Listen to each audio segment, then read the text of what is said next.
Hi, this is Lakshmi Chaudhary, founder and editor of Splainer.in and the host of What the Happened Here. Today, we have the brilliant backstory of cricket in America, dating back to the 18th century. How the sport rose to great heights and then fell from favor, only to rise again, this time soaring on the wings of filthy rich Indians. And since it's our Friday edition, we have the best picks of what to watch this weekend in the theatres or on streaming, plus a very useful travel guide to Croatia. These are 100% no paisa or influencer involved recos.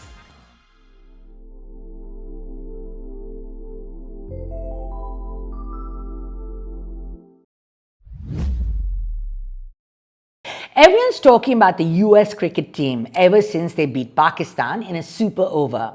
They lost to India this week but put up an impressive fight. These guys are the ultimate Cinderellas, slaying at the World Cup ball. Go Team USA! Though a better title for them would be Team NRI. There are 6 players of Indian descent on the team, including an Oracle engineer from Mumbai, a Ranji Trophy player from Delhi, the captain of the Canadian team who moved to America, a dutiful son who left Gujarat to play cricket in New Jersey but ended up opening a Chinese restaurant to pay for his mum's cancer treatment bills. There's even a talented under-19 player who was derailed by an IPL spot fixing scandal, only to find redemption in a cricket field in the US. Each person's backstory could be a feel-good movie. More than any other team in the tournament, the American 11 is truly a dream come true. And not just for the players, it's also wish fulfillment for a group of very wealthy Indians who revived a sport that had died a quiet death nearly a century ago. Cricket in America predates the birth of the country. The first mention of the sport dates all the way back to 1751, to a small mention in the newspapers of a match between New Yorkers and Englishmen. It is said that the father of the nation, George Washington, played the game during the Revolutionary War. In 1844, the US played the very first international cricket match against Canada and lost by 23 runs. By the mid-19th century, there were 20 cricket clubs across the country, stretching from Baltimore to Savannah to Chicago and even San Francisco. The Philadelphia Cricket Club was the most famous. Its star player, John Barton King, was described by English commentators as one of the finest bowlers of all time. There's a brief moment when it seemed that cricket, not baseball, would become the national pastime. But it stagnated as an amateur sport for the country club set. The game was outdone by professional baseball, which offered money and mass appeal. Quite simply, there was never any gully cricket in America. There were no kids who grew up dreaming of being the next John Barton King. For decades, cricket remained a sport played by Britain and her former colonies. Then, immigrants from these former colonies arrived in America, bringing their beloved game with them. Today, around 200,000 people play cricket in 400 clubs across the country, and most are either black or brown. This is what the Philadelphia Cricket Club looked like in 1884, and this is what Team USA looks like now. The World Cup is a culmination of immigrant dreams, especially for crazy rich Indians. In 2020, the idea of an IPL-style T20 league was born on an afternoon at a 2,500-acre ranch near Dallas. A dozen multimillionaires gathered round a conference table, nostalgic for their childhood antics on the cricket pitch. Major League Cricket held its first tournament last year. The World Cup is a natural extension of that grand plan.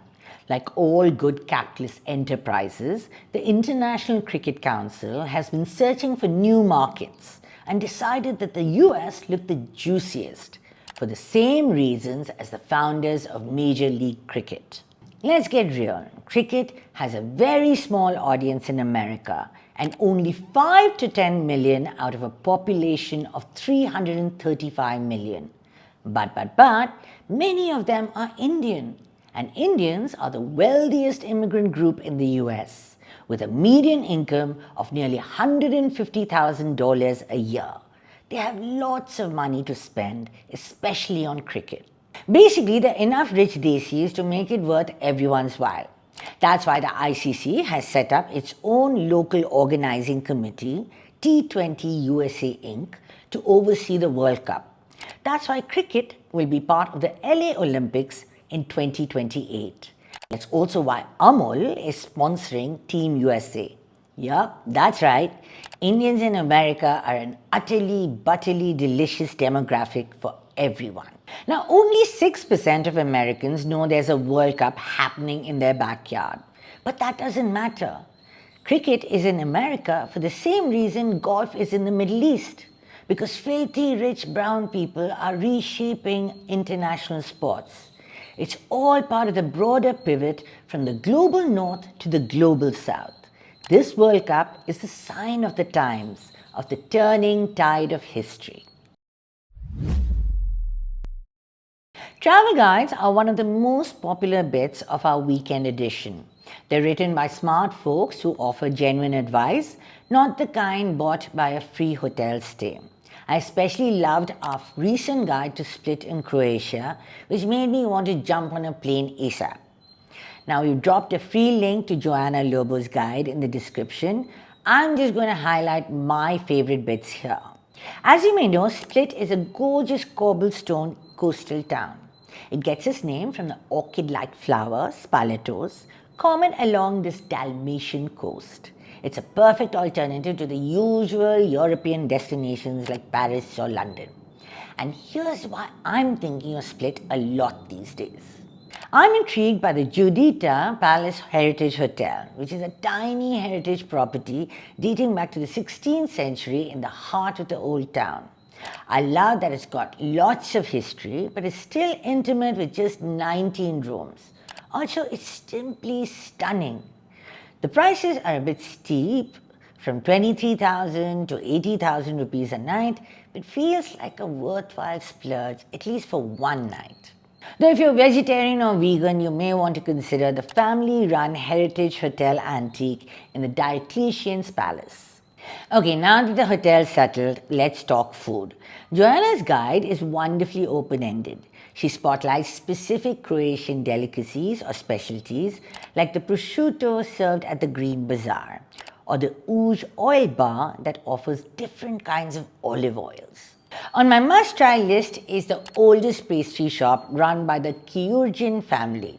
The locals line up for their handmade pastries like danats, sirenitsa and ravioli. Cool names, right? The bit that really sold me on Split is Joanna's walking guide. It's too detailed to describe, but let's just say it's a long, rambling tour through museums, squares and markets with delectable pit stops at little cafes. There's loads more at all price ranges in the edition, and remember, no paisa or influencers involved. No, we don't even make money off referral links. Finally, here are the top 3 picks from our watch list for the weekend. First up, Inside Out 2. It's been 10 years since we were blown away by this movie about emotions inside a little girl's brain. In the second installment, Riley is a teenager and her feelings have expanded from joy, sadness, anger, etc. to anxiety and ennui. The voice cast includes Amy Poehler, Phyllis Smith and Maya Hawke, among others. We can't wait to watch it in the theatres this weekend. Next, we have Abang Adik, a Malaysian film starring Taiwanese star Wu Kang Ren and Malaysian hotshot Jack Tan. The film depicts the life of 2 undocumented boys trying to survive the slums of Kuala Lumpur. It's the first Malaysian film to take top honours at Italy's Far East Film Festival. The performances and direction have received rave reviews, but not everyone is sold on the screenplay. But the wide acclaim and plotline is enough to make it to our watch list. You can stream the movie on Netflix. And finally, we have Maharaja for all the Vijay Sethupathi fans. This is the Tamil superstar's 50th film where he plays a barber. Someone breaks into his house and steals his quote-unquote Lakshmi. We have no idea who or what that is, nor does the police. And that's what makes it intriguing enough to head to the theatres this weekend. That's all for now. Tune in for the next edition on Tuesday and catch up on the most important, interesting, and just plain weird stories out there.